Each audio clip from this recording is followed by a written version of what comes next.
Sanggar Cerita mempersembahkan Sabda Pandita Ratu.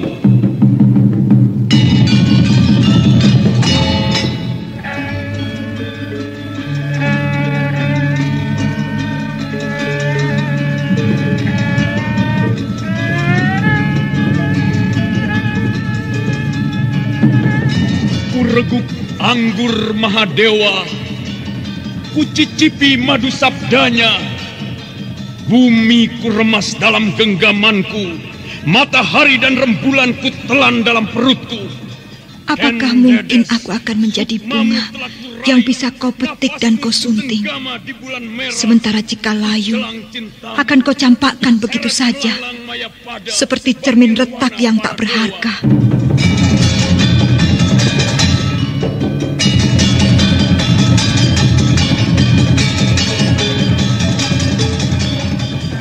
Sabda Pandita Ratu, sebuah kisah penuh dilema, tragedi cinta anak manusia, perebutan tahta, mabuk harta dan duniawi, serta silaunya kehormatan, di mana keangkara murkaan merajalela karena dendam yang membara. Kisah ini berlatar belakang berdirinya Singasari. Ken Arok, dialah pemuda yang merekuk pahit getirnya kehidupan. Namun sebenarnya, dialah yang harus melaksanakan sabda-sabdanya. Perjalanan sengsaranya adalah awal untuk meraih keberhasilan, untuk menuju kejayaannya di saat Singasari berdiri. Apakah cita-citamu itu, Kenomang? Aku ingin mengubah nasibku. Aku bosan dengan kehidupanku selama ini yang terlunta-lunta, akrab dalam pelukan kemelaratan. Kadangkala aku berangan-angan, aku adalah seorang istri dari Patih. Bahkan lebih gila lagi, aku berangan-angan, andai kata aku adalah seorang permaisuri, maka akan terhapus semua masa silamku. Terhapus lenyap, tidak bersisa semua kenangan buruk yang kumiliki. Itulah cita-citaku, Kakang Ken Arok. Bagaimana dengan kau, Kakang? Aku ingin menjadi seorang raja.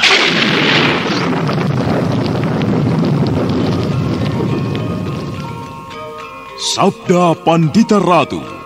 Naskah ditulis oleh Pondra Swasti Langit, diolah oleh Agung Bahrodi, didukung oleh artis-artis terkemuka Ferry Fadli, Eli Ermawati, M. Abud, Ivone Rose, dan lain-lain. Teknik dan montase Ibing Arifin, dengan sutradara Dian Pertiwi. Sabda Pandita Ratu. Kali ini dalam episode ke-12 dengan judul Candi Swambara Budura.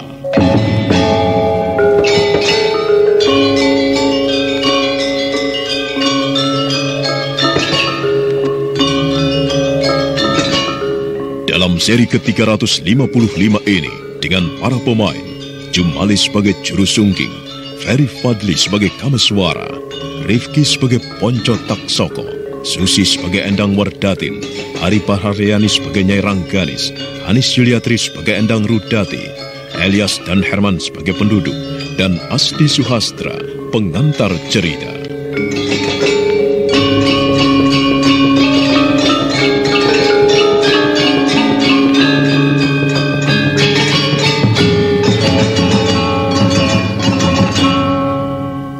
Juru Sungking yang di waktu mudanya bernama Poncowati melanjutkan ceritanya kembali. Kameswara mendengarkannya dengan seksama dan dengan perasaan tegang. Kau keparat, Kakang Poncowati. Lenganku.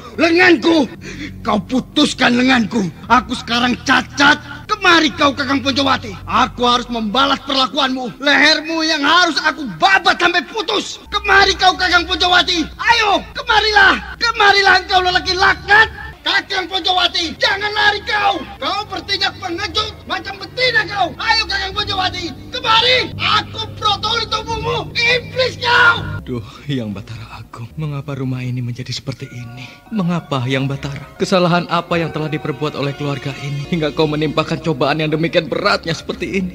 Joko Prahoro, kaulah sang sumber malapetaka itu. Aku bersumpah, aku harus membunuhmu. Oh, Hyang Batara Agung, dengarlah sumpah ini dan wujudkanlah menjadi kenyataan. Aku harus membunuhnya. Aku harus mencari cara. Aku akan pergi kemanapun untuk mempelajari ilmu kanuragan, berguru kepada siapapun agar kelak aku bisa melampiaskan dendam ini. Kakang! Kakang Pancawati! Kakang! Ada apa, Werdatin? Lihat Kakang! Jagat Dewa Batara. Apa yang terjadi, Ki Juru? Yang aku cemaskan itu kemudian menjadi kenyataan. Apa? Bagaimana? Endang Rudati telah menjadi gila. Pikirannya yang tidak waras itu telah rusak sama sekali. Ia telanjang, tidak berpakaian sama sekali di dalam bilik itu. Ia mengumbar senyum laknat. Kasihan. Pada saat itulah, ia tiba-tiba menerobos, mencoba berlari keluar. Namun untunglah aku sempat menyambar lengannya. Jika tidak, betapa akan malu kami sekeluarga melihat Endang Rudati yang telanjang dan gila itu menjadi tontonan. Kameswara, Bagaimana? apakah kau menyalahkan aku ketika aku mengambil keputusan untuk memasung adikku? Telah beberapa hari berlalu, Endang Rudati telah dipasung untuk mencegah berbuat yang tidak terkendali. Beberapa hari itu pula, Ponco Birawa tidak berada di rumah. Dan Ponco Taksoko yang masih berbaring di dalam biliknya mulai tenang. Agaknya keadaan Endang Rudati yang benar-benar gila itu telah menyentuh perasaannya. Barangkali meski sepercik telah menyelinap rasa sesal di dalam hatinya. Sampai kemudian peristiwa yang paling mengiris itu pun terjadi. Semalam aku bermimpi. Mimpi apa, Ibu? Ada seekor burung gagak betina terbang melintas di atas wuwungan rumah kita. Kemudian kembali lagi dan hinggap di atas genting. Apa artinya itu, Ibu? Kematian. Kematian? Iya. Akan ada yang mati di rumah ini. Ibu, itu hanya mimpi. Kembang orang tidur. Mengapa Ibu harus mempercayai mimpi? Biasanya mimpi rumah dihinggapi burung gagak. Artinya memang seperti itu, Poncowati. Gagak adalah perlambang buruk. Kau mempercayai mimpi, Kameswara? Tidak begitu percaya, Ki Juru Sungging. Tetapi entahlah, apakah mimpi itu merupakan perlambang itu benar atau tidak. Aku tidak tahu. Lalu apa yang terjadi, Ki Juru? Setelah Ibu membeberkan cerita itu, aku menjadi gelisah. Meski kegelisahan itu aku sembunyikan di dalam hati rapat-rapat. Burung gagak adalah perlambang buruk. Aku mempercayai hal itu. Karena sebenarnya mimpi ibuku adalah mimpiku pula. Maksudmu? Sebelumnya aku telah bermimpi soal burung gagak itu pula. Aku mempercayai bahwa burung gagak adalah perlambang yang tidak baik. Namun kemudian aku harus menambahnya. Masih ada satu lagi perlambang yang tidak baik. Apa? Seruling. Aku benci pada suara seruling. Sangat benci. Bagiku seruling adalah pertanda buruk. Jika terdengar suara seruling, aku langsung berlari menjaga kedua adikku. Terutama Endang Werdatin yang aku yakin Joko Prahoro pasti mengincarnya pula. Benar-benar setan keparat orang itu. Lalu bagaimana dengan burung gagak itu? Aku sangat cemas kepada ayah. Ia sudah tua dan sakit-sakitan. Setelah peristiwa buruk itu, kesehatan ayahku benar-benar terganggu. Aku sering melihat ayah duduk berkemul sarung di pagi hari setelah bangun tidur di samping rumah. Batuknya susul menyusul. Aku melihat batuk ayah berdarah. Aku berhitung-hitung, jika perlambang burung gagak itu benar, siapa yang akan mati? Jawabnya adalah ayah. Aku merasa terpukul, cemas, gelisah. Waktu yang lewat serasa aku pergunakan untuk berhitung saat kapan ayah mati. Benar-benar mengerikan apa yang kau hadapi, Ki Juru. Dan adalah di pagi hari itu, di dapur. Aku menemani ibu yang membersihkan semangkuk kacang hijau yang akan dibuat kecambah. Maksudmu, di pagi hari itu pula saat kau memperbincangkan mimpi itu? Tidak, keesokan harinya. Adikmu belum juga pulang, Poncowati. Kemana sebenarnya Birawa itu? Ibu jangan pikirkan dia, Bu. Iya, anak ibu juga. Maksudku, ibu jangan cemas. Ia pasti bersama-sama dengan Joko Prahoro yang mengajarinya ilmu setan itu, Bu. Poncowati, cobalah kelak kau nasihati adikmu itu supaya ia kembali ke jalan yang benar.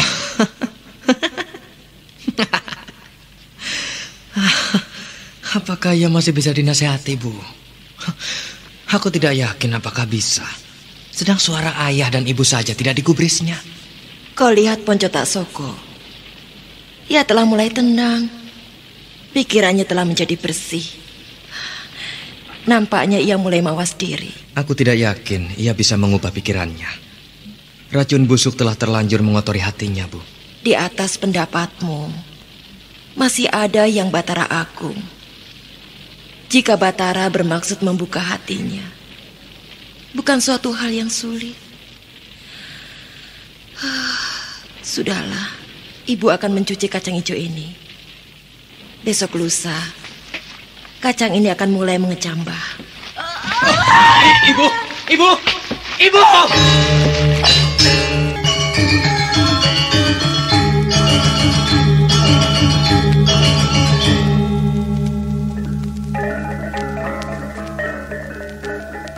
Ibu!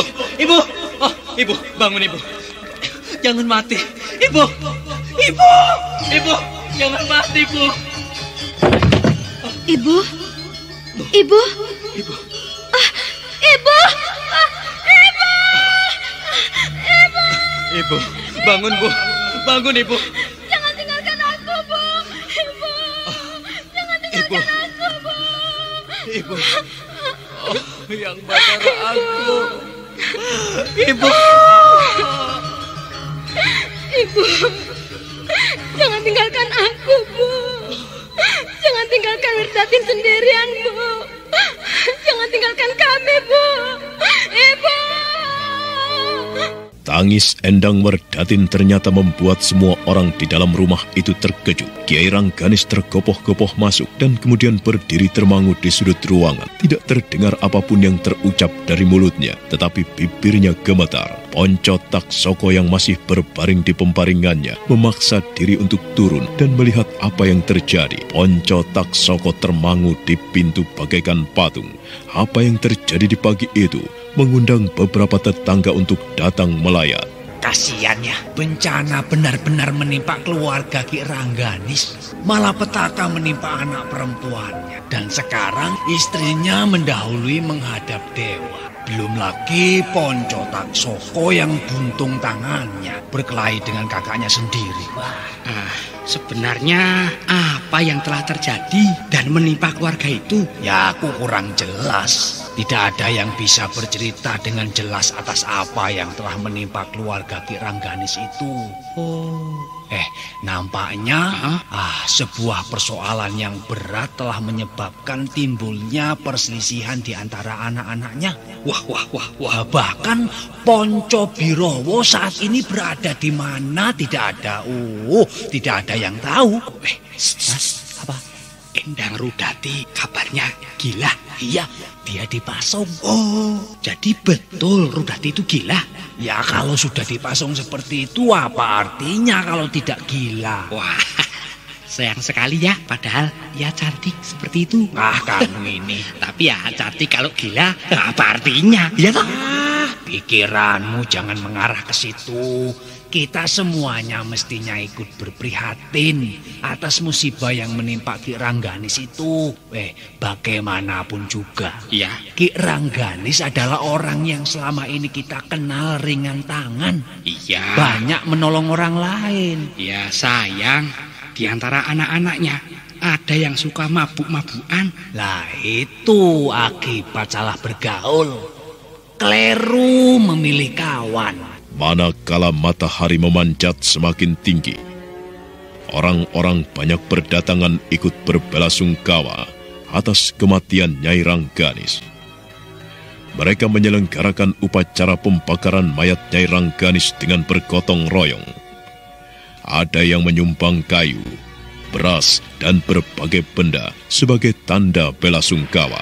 Hingga ketika tengah hari tiba, api telah berkobar menyala-nyala, mengantarkan Nyai Rangganis yang muksa untuk selama-lamanya. Jadilah hari itu Soma manis, hari yang paling tidak bisa aku lupakan, Kameswara. Di hadapanku, mangkuk berisi kacang hijau itu tumpah karena ibu tidak lagi memegangnya dan kemudian berhamburan di tanah. Hari itu Rumahku banyak didatangi para tamu yang melayat, ikut berbela sungkawa. Namun aku merasakan para tamu itu tentu saling berbisik, membicarakan peristiwa yang terjadi dan telah menimpa kami sekeluarga. Apakah dengan kematian ibumu, Ponco Taksoko menjadi sadar atas kekeliruan sikapnya? Aku tidak tahu, Kameswara. Ponco Taksoko lebih banyak diam. Aku tidak bisa menerjemahkan apa yang sedang bergolak di dalam hatinya. Bagaimana dengan Rudati? Apakah ia mengerti bahwa ibunya telah pergi untuk selama-lamanya? Aku mencoba menerangkan hal itu kepadanya. Rudati. Endang Rudati. Ini aku, kakakmu, Poncowati. Rudati, lihatlah aku. Lihatlah aku, Rudati. Aku kakakmu. Kakang Poncowati. Kau bisa berpikir tenang? Aku berusaha mengendalikan pikiranku untuk bisa tenang, Kakang. Tolong katakan kepadaku, apa yang terjadi pada ibu, Kakang? Ibu telah pergi untuk selama-lamanya, Rudati. Tidak terdengar sedu sedan tangis dari mulut Endang Rudati. Matanya kosong, teramat kosong, memandang ke arah dua bilah kayu randu yang telah dipergunakan memasungkan kedua kakinya. Namun kemudian, Poncowati melihat mata Endang Rudati semakin lama semakin membasah, dan kemudian bergulir air mata di pipinya. Poncowati segera mendekap adiknya. Ibu pergi. Iya, Rudati. Selamanya, Kakang. Selamanya meninggalkan kita. Iya, selamanya meninggalkan kita. Dan aku seperti ini. Ibukah yang telah membelenggu aku di dalam pasungan seperti ini, Kakang Poncowati? Jangan pikirkan siapapun yang telah melakukannya, Rudati. Yang penting berusahalah untuk tenang, menguasai diri. Jika kau telah sehat, pulih kembali ketenangan pikiranmu, pasungan ini tentu akan dilepas. Ibu! Jangan berteriak. Kenapa? Ibu pergi, Kakang. Iya. Dan pergi itu berarti ibu mati, benar? Iya. Ibu! Rudati. Ibu mati, Kakang. Rudati. Ibu! Rudati. Tenang, Rudati. Hari demi hari kemudian berlalu. Sejak kematian ibu, rumah kami menjadi sedikit tenang. Kematian ibu dan keadaan Rudati yang semakin tidak waras ternyata meninggalkan bekas di dalam hati Ponco Taksoko. Aku melihatnya banyak melamun. Namun demikian aku dan dia belum bertegur sapa. Beberapa hari lamanya Endang Rudati melakukan puasa. Entah dorongan apa yang menyebabkan ia berpuasa. Mungkin karena ingin mendoakan ibunya agar bisa nyenyak di alam tenang. Atau mungkin juga perkembangan yang terjadi di rumah menyebabkan ia tidak doyan makan, kehilangan gairah makannya. Ayah, demikian juga. Bagaimanapun juga, ibu adalah pendampingnya. Pendamping yang dengan setia menemaninya dalam duka dan suka. Pendamping itu tiba-tiba sudah tidak ada lagi, menyebabkan ayah seperti kehilangan gairah hidup. Ya, ayah kehilangan gairah hidupnya. Sebisa-bisa aku mengajak ayah berbicara berbagai hal untuk menghibur ayah, agar jangan terlalu ingat pada ibu yang sudah tidak ada. Hatiku sering remuk, Kameswara. Jika tanpa sengaja aku melihat mata ayahku basah. Seumur hidupku aku nyaris tidak pernah melihat ayah menangis. Tangis adalah pantang baginya, bagi seorang lelaki. Tapi cobaan yang datang bertubi-tubi benar-benar telah membobolkan dinding pertahanannya. Padahal cobaan itu masih datang lagi, Ki Juru. Bukankah Ponco Birowo masih belum pulang? Ponco Birowo tentu masih bergaul dengan Joko Prahoro yang entah berada di mana itu. Benar? Ya. Pada suatu sore, Ponco Birowo pulang. Nampaknya dari beberapa orang penduduk yang mendengar bahwa ibunya telah meninggal. Bagaimana sikapnya, Ki Juru Sungging? Apa yang terjadi dengan ibu? Apa yang terjadi dengan ibu? Apa yang terjadi dengan ibu? Mengapa semuanya diam? Mana ibuku? Apa yang telah terjadi pada ibu? Jawab! Jawab! Mengapa pada diam semuanya? Katakan, apa yang telah terjadi pada ibu? Mana ibu? Merdatin, mana ibu? Ya, di mana ibu? Kau ingin tahu ibu di mana? Iya, katakan Taksoko. Ibu di mana? Masuklah ke ruangan Endang Rudati. Ibu ada di sana. Jadi, ibu tidak mati seperti dikatakan orang-orang itu. Masuklah ke bilik Endang Rudati. Tanyakan kepadanya. Ia yang paling tahu jawabnya.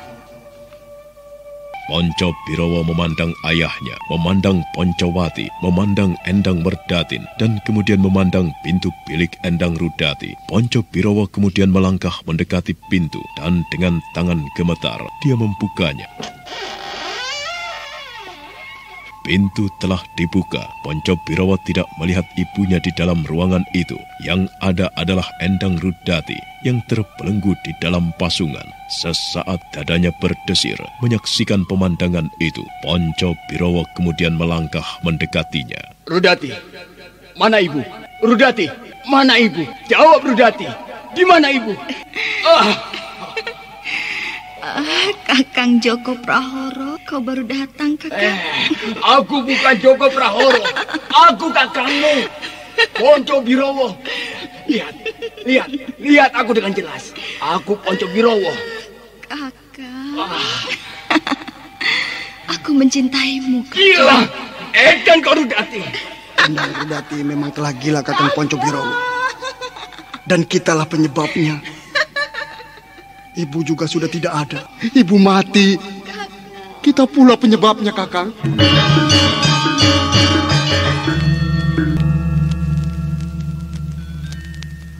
Poncobirowo memandang Ponco Taksoko dengan seksama, seolah-olah ada keraguan. Benarkah yang mengucapkan kalimat itu adalah Ponco Taksoko? Tapi ternyata benar. Memang Ponco Taksoko yang menjawab. Poncobirowo kemudian menoleh pada Endang Rudati yang tersenyum-senyum menyeringai padanya. Dada Poncobirowo berdesir, bagaikan ada 10 ekor ulat gatal menggerumutinya.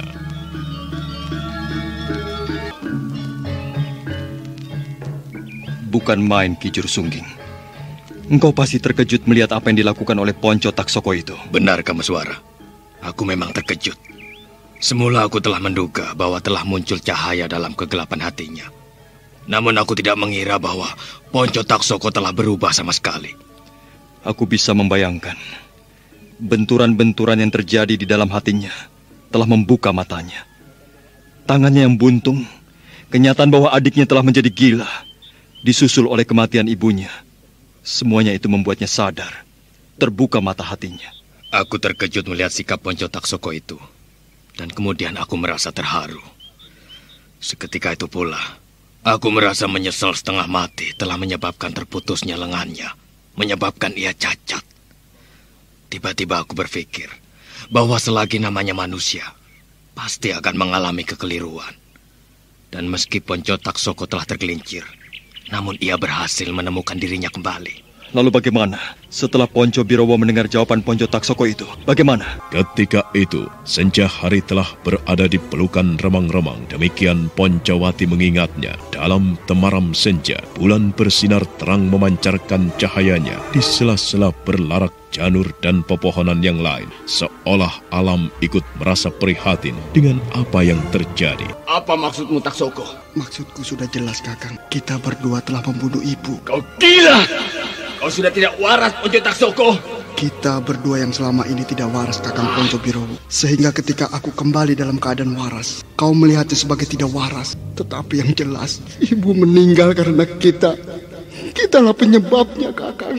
Apa yang kita lakukan terhadap Endang Rudati yang membuat Rudati gila, telah membuat ibu terpukul. Siapa yang mengatakan aku gila? Aku tidak gila. Wong aku tidak gila kok dikatakan gila. Aku tidak gila. Kaulah yang gila. Kalian yang merasa diri waras, kalianlah yang seharusnya gila. Cukup! Cukup! Kau jangan mengoceh Rudati. Apa yang dikatakan Rudati benar, Kakang Poncobirowo. Kita berdua memang gila. Kita merasa waras. Tetapi sebenarnya perbuatan kita adalah perbuatan orang yang tidak waras, Kakang. Perbuatan perbuatan gila. Kita mempelajari ilmu untuk memikat perempuan itu. Apa namanya perbuatan yang mengorbankan adik sendiri sebagai imbalan kalau bukan gila? Kita telah gila, Kakang Poncobirowo. Bedanya, aku telah berhasil menemukan diriku kembali. Aku telah segera berhasil melihat jati diri yang sebenarnya. Sebaliknya, kau tidak, Kakang. Jika kau bertanya, ibu telah mati. Kita berdua membunuhnya. Kakang Joko Prahoro, kemarilah Kakang. Kemarilah, jangan hanya berdiri kebingungan di situ. Kemari Kakang, cumbui aku sepuasmu. Aku milikmu, Kakang Joko Prahoro.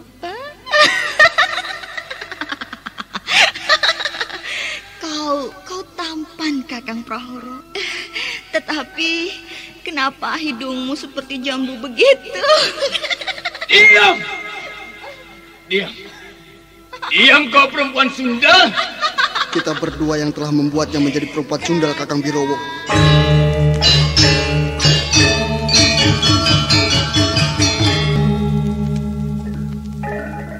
Merah padam wajah Ponco Birowo. Kata-kata tajam yang diucapkan oleh Ponco Taksoko lebih tajam dari bilah pedang yang mengiris-iris, menyayat-nyayat, mengorek-ngorek dengan kasar, porok-porok menjijikkan di jantung dan hatinya.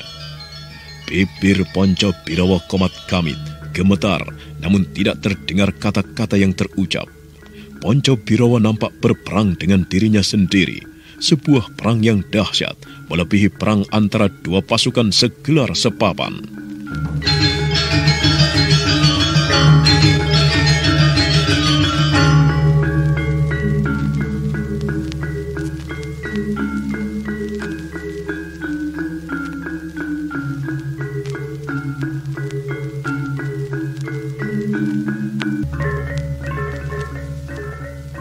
Aku bukan pembunuh ibu. Aku tidak malu mengakui diri bahwa aku penyebab kematian ibu. Aku dan kau, apa yang kita perbuat membuat jantung ibu pecah dan kemudian mati, Kakang. Aku tidak membunuhnya. Aku tidak memendamkan pedang kepada ibu. Aku tidak membunuhnya. Terlalu sempit jika kau beranggapan membunuh adalah harus langsung dengan tangan sendiri. Membunuh yang paling licik dan terarah dengan pasti adalah dengan cara yang seperti kita lakukan, Kakang. Diam kau Taksoko. Betina. Mengapa kau berubah pikiran seperti itu, ha? Mengapa?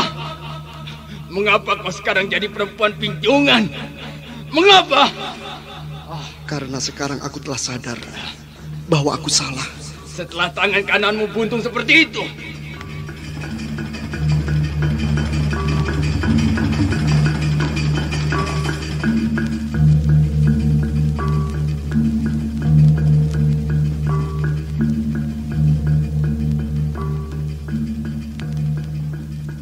Ini sebuah hukuman atas perbuatan yang telah aku lakukan, Kakang.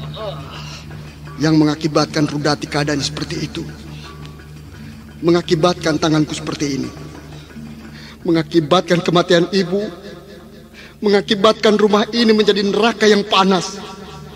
Nah, mumpung Joko Prahoro belum menjeratmu terlampau jauh, sadarlah. Kembali ke jalan yang benar, Kakang. Kembali ke jalan yang benar. Aku tinggal menyelesaikan tahap akhir dari ilmu yang sedang aku pelajari. Aku tidak akan menghentikannya. Kalau begitu, siapa perempuan berikutnya yang akan kau persembahkan sebagai imbalan pemuas nafsu Joko Prahoro itu? Kau sudah tahu jawabannya. Aku tidak akan membiarkan Endang Werdati menjadi korban berikutnya, Kakang.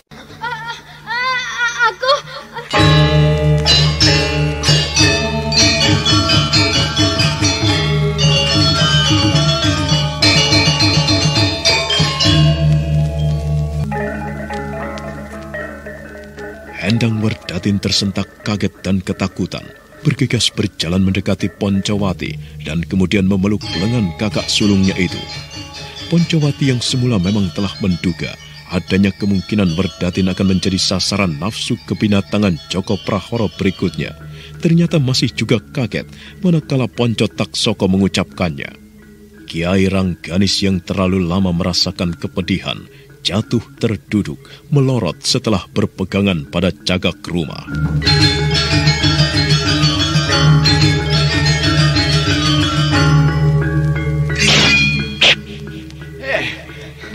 Apa yang akan kau lakukan itu? Jika kau masih berniat mengorbankan Endang Werdatin, aku akan menghadapimu, Kakang. Kalau perlu, aku akan membunuhmu. Rumah ini sudah hancur karena ulah kita. Biarlah aku menyempurnakannya dengan membunuhmu. Jika kau tidak ada, meski porak-poranda, rumah ini akan menjadi tenang kembali, Kakang. Endang Werdatin tersentak kaget dan ketakutan, bergegas berjalan mendekati Poncowati dan kemudian memeluk lengan kakak sulungnya itu. Poncowati yang semula memang telah menduga adanya kemungkinan Werdatin akan menjadi sasaran nafsu kebinatangan Joko Prahoro berikutnya, ternyata masih juga kaget manakala Ponco Taksoko mengucapkannya.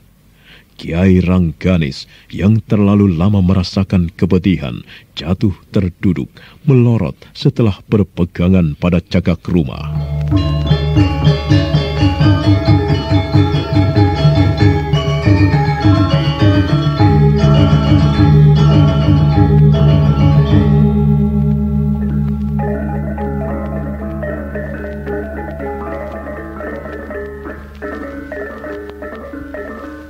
Apa yang akan kau lakukan itu? Jika kau masih berniat mengorbankan Endang Werdatin, aku akan menghadapimu. Kalau perlu, aku akan membunuhmu. Rumah ini sudah hancur karena ulah kita. Biarlah aku menyempurnakannya dengan membunuhmu. Jika kau tidak ada, meski porak-poranda, rumah ini akan menjadi tenang kembali. Sudahlah, Ponco Taksoko, Ponco Birowo, kalian jangan berkelahi, jangan bertengkar dan kemudian saling berbunuh. Kalian berdua kakak beradik, kenapa harus saling berbunuh? Aku akan menebus kesalahan yang telah aku perbuat, Ayah. Birowo, sadarlah, Le. Kau anakku, sadarlah. Jangan lanjutkan perbuatan yang keliru itu. Rukunlah lagi dengan saudara-saudaramu, Le. Syaratnya, ia harus melepaskan niatnya mempelajari ilmu hitam itu, Ayah. Ia harus memutuskan hubungannya dengan Joko Prahoro, mengurungkan niatnya untuk mengorbankan Endang Werdatin untuk menjadi korbannya. Jika tidak, lebih baik aku dan Kakang Ponco Birowo tidak usah menjadi saudara lagi. Dan dengan senang hati, aku akan membenamkan parang ini ke dalam perutnya, merampal otot-otot jantungnya. Baik, kau akan melakukan itu dengan tangan kirimu. Ayo, aku layani. Apa yang akan kau lakukan itu, Kakang Poncowati? Ayo. Aku akan mewakili Ponco Taksoko untuk menghadapimu. Kita hadapi berdua, Kakang. Agar kita yakin kita akan berhasil membunuhnya. Setan, pengecut, licik. Pertimbangkan baik-baik. Kau mau kembali ke jalan yang benar atau kami berdua akan membunuhmu? Sudah, sudah. Kalian jangan bertengkar. Sudah. Kalian jangan membuat jantungku berdebar kencang seperti ini. Jantungku akan lepas. Ayah.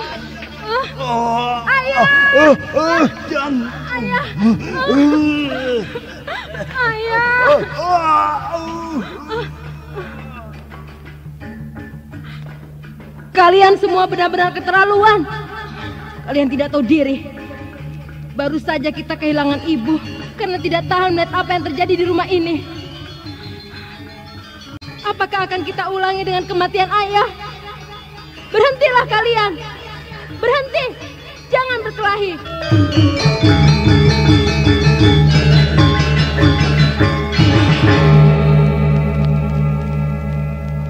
Wajah Kiai Rangganis tiba-tiba menjadi pucat. Jantungnya yang berdegup kencang menyebabkan napasnya tersengal-sengal.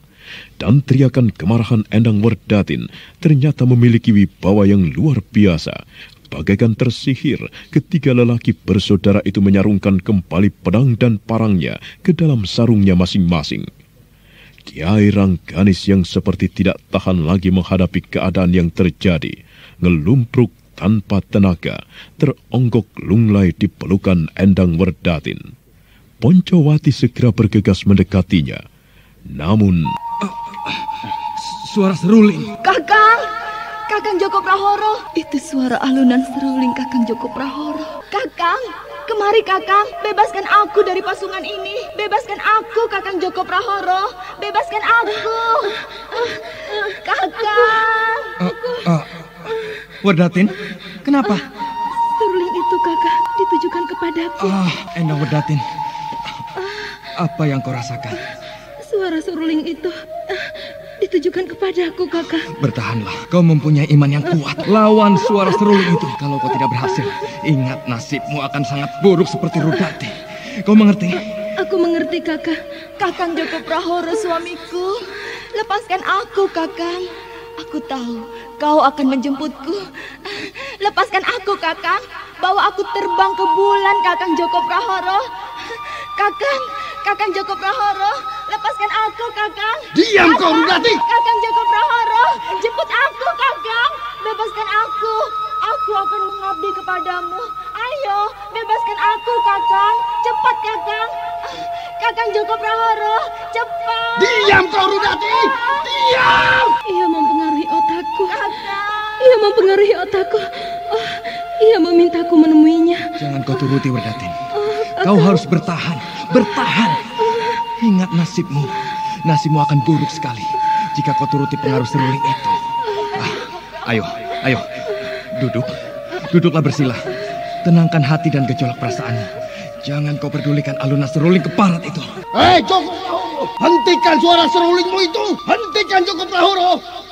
Atau aku akan membuka mulutmu dengan pedang ini.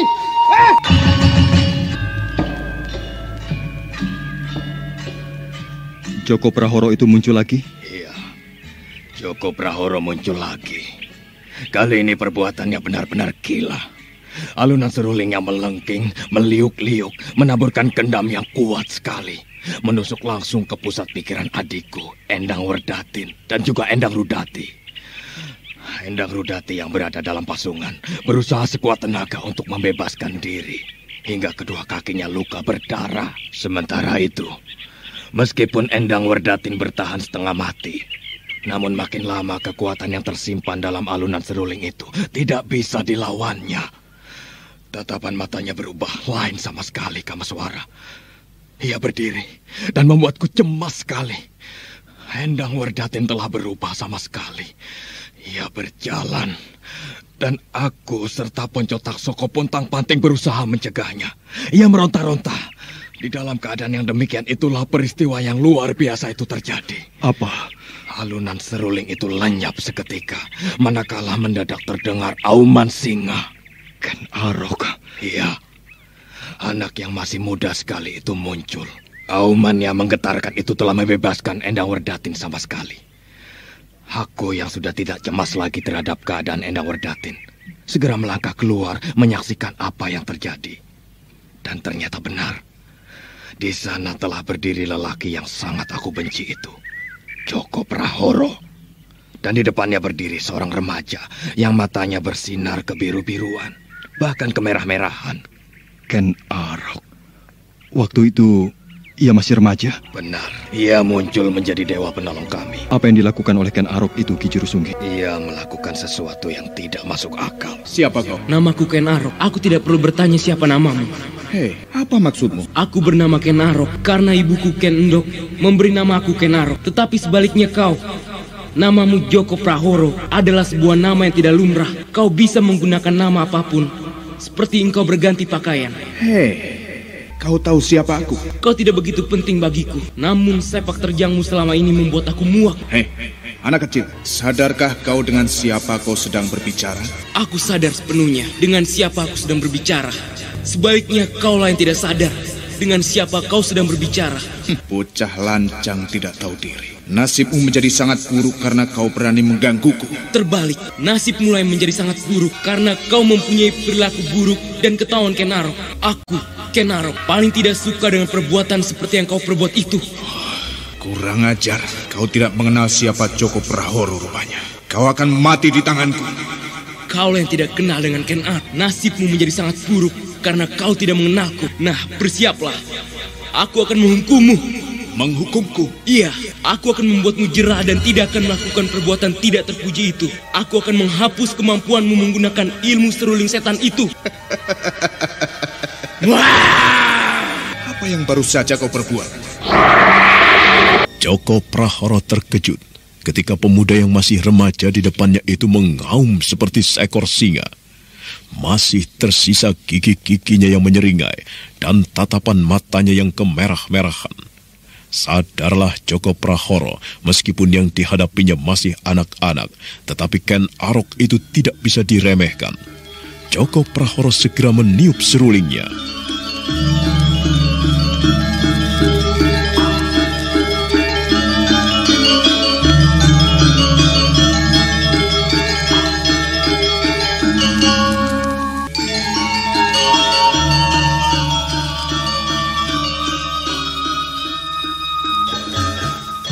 Kau bermaksud mempengaruhi aku dengan tiupan serulingmu itu. Ayo tiup, tiup, tiup terus sampai habis udara di paru-parumu. Terus tiup sampai habis. Ayo, terus tiup terus Joko Prahoro. Ayo tiup terus. Aku senang dengan alunannya.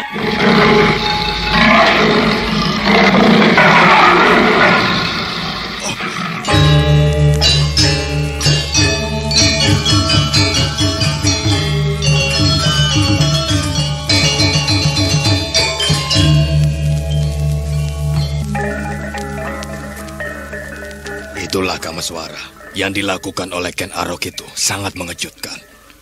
Demikian ia mengaum, maka alunan seruling yang dilakukan dan ditiup oleh Joko Prahoro itu bubar.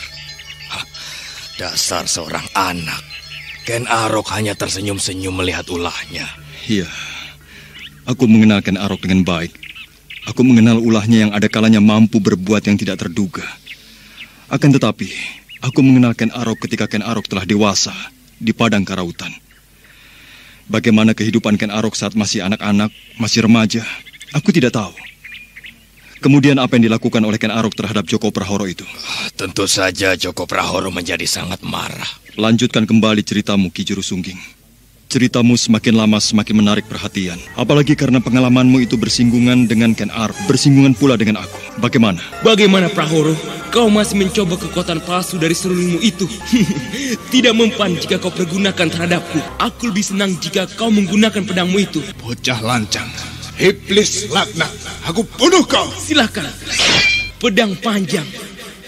Pedang yang tipis dan panjang sekali. Jangkauannya tentu luas. Lawanmu tentu dengan mudah kau gapai, Joko Prahoro. Benar. Dan sudah sangat banyak orang yang mati dengan pedang ini. Aku bunuh kau. Yang kau hadapi seorang anak kecil. Jika kau menang, namamu tidak kondang karena kau menghadapi anak-anak. Tetapi kalau kau kalah, namamu benar-benar berantakan. Ayo, aku sudah siap. Tajam lidahmu, Ken Arok. Tetapi aku tidak peduli. Apakah kau anak-anak atau bukan? Aku bunuh kau. Iya. Joko Prahoro memburu Ken Arok, bocah yang masih ingusan itu. Tetapi anak muda itu dapat menghindar dengan mudahnya, bahkan sambil tersenyum. Rupanya kau memang memiliki bekal ilmu kanuragan, anak kecil. Pantas kau berani menyombongkan diri. Tetapi kau akan mengetahui siapa aku. Nah, bersiaplah. Aku akan menyerangmu. Itu baru sikap lelaki jantan yang mengingatkan lawan untuk bersiap. Baik, aku sudah siap. Iya. Bagaimana Joko Prahoro? Bagaimana kau melakukannya? Heran. Aku telah melakukannya. Pedangmu telah berpindah tangan. Dan lihat. Apa yang dilakukan Ken Arok yang masih remaja dalam sebuah gebrakan yang singkat itu benar-benar membuat Joko Prahoro terperanjat, seolah petir meledak di dekat telinganya di saat kemarau panjang. Pedang yang menjadi kebanggaannya itu telah berpindah tangan, dan dengan mudah Ken Arok remaja itu telah mematahkannya. Bukan main. Kau telah melakukan suatu hal yang tidak masuk akal, anak kecil. Apalagi yang bisa kau pergunakan, Joko Prahoro? Dengan senang hati, aku akan mencoba melayanimu. Baik, aku akan menggunakan serulingku. Tunggulah sesaat, jangan ganggu dulu. Baik.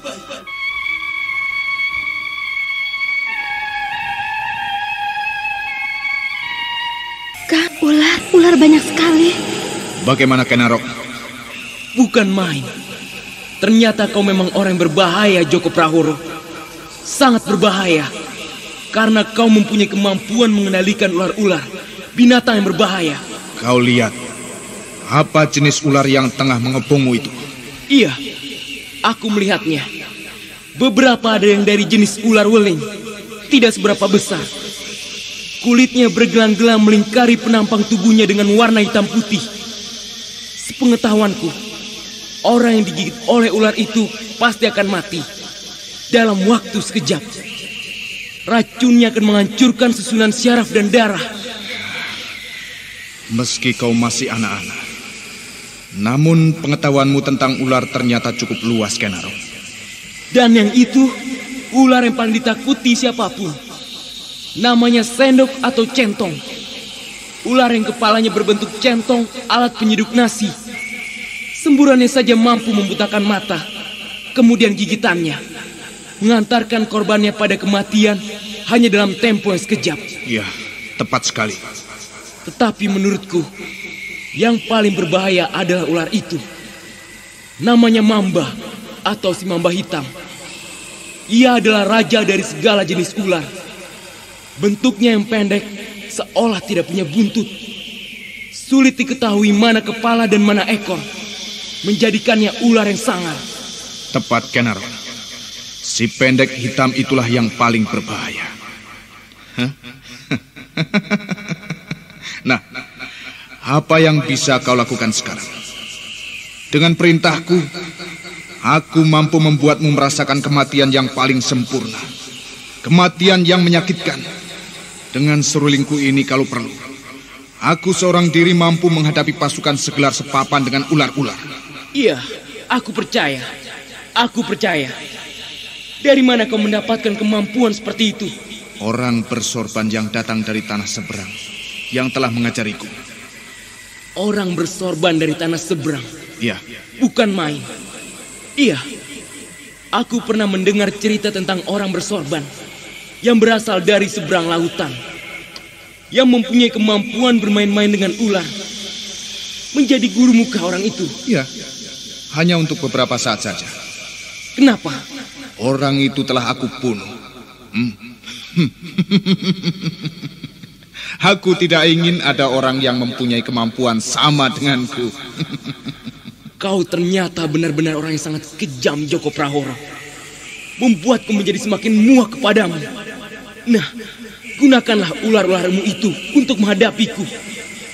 Aku akan menunjukkan kepadamu, ular-ular itu tidak berarti apa-apa bagi Ken Arok. Ternyata Ken Arok yang meremehkan ular-ularnya membuat Joko Prahoro menjadi sangat tersinggung. Dia meniup serulingnya meliuk-liuk, seolah alunannya adalah gerakan tari yang gemulai penuh pesona. Dan seruling itu bagai menjadi sebuah komando terhadap ular-ular yang hadir. Mereka bergerak mendekati Ken Arok. Namun Ken Arok adalah seorang remaja yang aneh. Dia memiliki berbagai jenis kemampuan yang terbawa sejak kelahirannya. Di luar sepengetahuan Joko Prahoro, Ken Arok telah menyelubungi dirinya dengan sebuah pagar tabir yang kasat mata.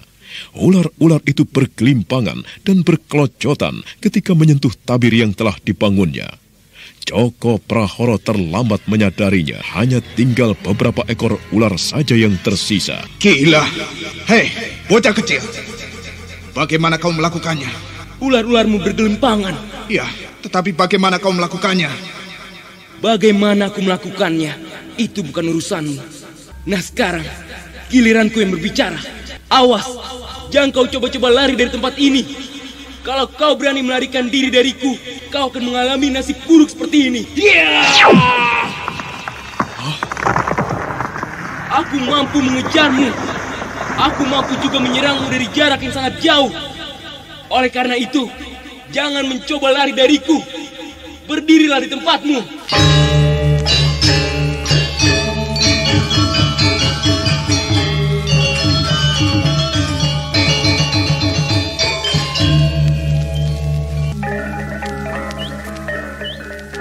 Apa yang diperbuat Ken Arok itu benar-benar dahsyat. Sungguh sangat dahsyat. Aku, Ponco Birowo, Ponco Taksoko, ayahku dan adikku Endang Werdatin benar-benar terkesima menyaksikan apa yang diperbuat Ken Arok. Rasanya seperti tidak masuk akal, manakala melihat dari tangan pemuda yang masih tanggung itu. Seorang remaja, namun memiliki ilmu yang dahsyat. Seberkas sinar melesat dari tangannya. Dan pohon nangka tahun yang berada di sudut halaman rumah kami roboh berantakan. Aku melihat Joko Prahoro menggigil ketakutan. Aku benar-benar merasa puas, Kameswara. Aku sangat merasa puas menyaksikan Joko Prahoro dalam keadaan yang seperti itu. Ken Arok memang luar biasa, Ki Juru Sungging. Menurut pengakuan Ken Arok, ia memiliki ilmu yang tinggi itu tidak dari berguru pada siapapun. Ilmu kanuragan yang aneh-aneh itu seolah-olah telah ada di dalam tubuhnya begitu saja, sejak saat ia dilahirkan. Itulah sebabnya, di usia yang sangat muda, ia mampu berbuat hal yang luar biasa. Dan apa yang dilakukan terhadap Joko Prahoro? Dengan segenggam tanah, Ken Arok membunuh ular-ular yang masih tersisa. Hanya seekor ular dari jenis mamba, ular yang disebutnya paling dahsyat, melebihi kedahsyatan ular biludak atau sendok. Ular dahsyat itu dibiarkan hidup. Aku tidak jelas bagaimana Ken Arok melakukannya. Namun ular itu telah berada di dalam genggamannya. Oh, apa yang akan kau lakukan? Bagaimana dengan ular ini? Jangan. Aku ingin ular ini mematuk wajahmu. Oh, jangan. Ampuni aku. Ampuni aku, Ken Arok. Aku ingin membunuhmu. Jangan. Ampuni aku. Jangan bunuh aku. Jangan bunuh aku, Ken Arok. Ampuni aku. Tetapi, bagaimana dengan para korban? Para gadis-gadis yang kau perkosa, yang tentunya tidak terbilang jumlahnya. Gadis-gadis yang kau nodai, kau rusak, dan kemudian kau campakkan itu. Ampuni aku, Ken Arok. Maafkan aku. Jangan dekatkan ular itu kepadaku. Aku mungkin bisa memaafkanmu, Joko Prahoro. Akan tetapi, bagaimana dengan mereka? Orang-orang yang kau rusak, orang-orang yang kau bunuh itu, mereka tidak akan memaafkanmu. Jangan. Sekali lagi jangan. Ampun. Ular ini tidak sabar ingin menggigitmu. Jangan. Oh, jangan Ken Arok. Mana serulingmu tadi? Mana serulingmu? Jangan. Kau masih mempertahankan serulingmu. Berarti kau masih mempunyai keinginan di lain waktu kau menggunakan seruling itu. Begitu. Kalau begitu, tidak ada gunanya aku mengampunimu. Kau harus mati. Kau akan merasakan bagaimana gigitan ular mamba hitam ini. Oh, jangan. Ini aku berikan kepadamu. Ini serulingnya. Terimalah. Ternyata ini bukan seruling sembarangan. Seruling ini terbuat dari sejenis bambu langka yang bisa berumur beratus-ratus tahun. Disulut dengan lingkaran emas pada ujung dan pangkalnya. Aku merasakan seruling ini berbau setan. Seruling ini mempunyai kekuatan buruk dan akan berpengaruh buruk pula kepada orang yang memegangnya. Seruling semacam ini tidak perlu ada lagi. Nah, kau lihat. Serulingmu telah menjadi sepian-sepian. Sekarang jalan. Jalan kemana, Ken Arok? Jalan. Masuk ke dalam rumah itu. Kau harus melihat akibat dari perbuatanmu. Ayo jalan. Jalan.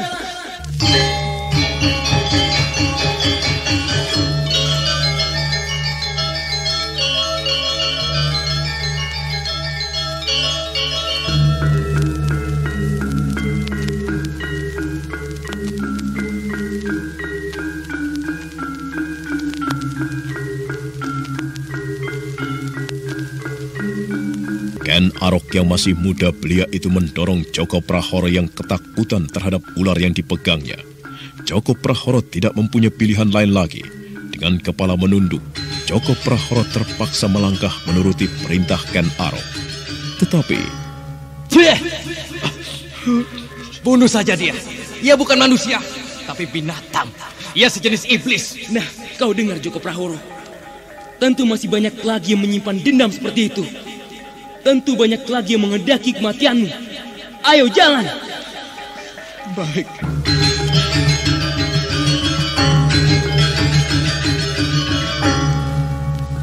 Ken Arok mendorong Joko Prahoro dengan tangan kirinya dengan kasar.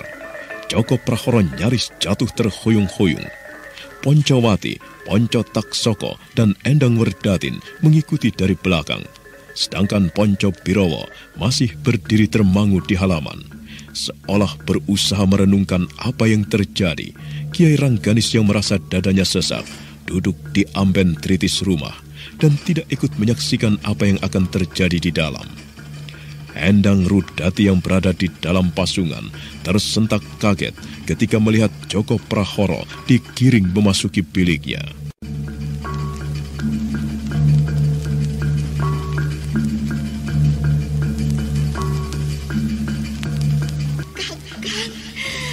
Kakang Joko Prahoro, akhirnya kau datang juga. Iya. Kau lihat bagaimana nasibnya. Nasib salah seorang dari korbanmu. Lihat itu. Dan aku yakin beratus-ratus orang yang lain mengalami nasib buruk seperti itu pula. Kakang Joko Prahoro suamiku. Mengapa kau, Kakang? Ada apa denganmu? Ia menjadi gila karena ulahmu. Kau harus mendapatkannya. Kegilaan yang serupa. Paman Poncowati, bolehkah aku meminta tolong kepada Paman? Tentu Ken Arok. Lepaskan adik Paman itu dari pasungannya. Biar Joko Prahoro ini yang menggantikan tempatnya. Iya, baik. Dengan senang hati Ken Arok. Dengan senang hati aku melakukannya. Dengan cekatan, Poncowati membuka kayu-kayu yang dipergunakan untuk memasung kaki-kaki adiknya. Endang Werdatin segera mendekati kakak perempuannya. Namun Endang Rudati tersenyum-senyum gembira. Hatinya berbunga-bunga melihat Joko Prahoro telah berada di depannya. Nah, apa yang akan dilakukan oleh Ken Arok yang masih muda belia itu? Bagaimana nasib Joko Prahoro, serta bagaimana pula dengan keadaan Endang Rudati? Saudara pendengar, untuk mengetahui jawabannya, ikutilah kelanjutan kisah ini dalam seri berikutnya. Sampai jumpa.